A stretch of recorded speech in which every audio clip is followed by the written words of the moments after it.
Welcome back. Today we are making this decadent Biscoff cheesecake. We're going to start off by working on the Biscoff cookie crust, which we're using 1 3/4 of a cup of crushed Biscoff cookie crumbs. To that we're going to add 5 tablespoons of granulated sugar and then 6 tablespoons of salted butter that we've melted down just to make it easier to combine.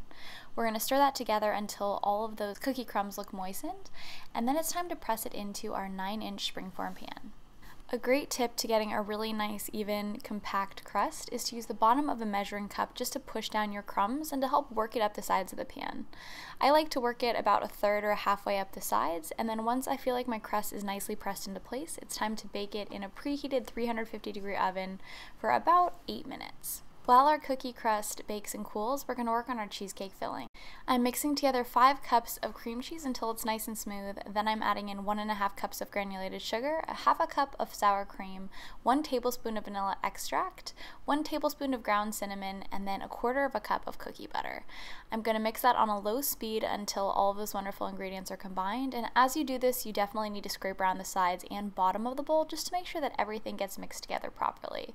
Once you reach this stage, you're going to add in 4 large eggs. I like to mix them in a separate bowl before pouring them into my cheesecake batter just because it helps them mix in so much more easily. And by mixing on a low speed like this, you're not incorporating a ton of air into your batter, and this is going to help prevent your cheesecake from cracking. I also like to tap my bowl on my counter just to help any air bubbles that might be trapped kind of release and come to the surface before pouring it over my cooled cookie crust. Then it's time to bake our cheesecake in a 325-degree oven for 30 minutes. After that, we reduce the temperature to 250 and bake it for another 45 seconds.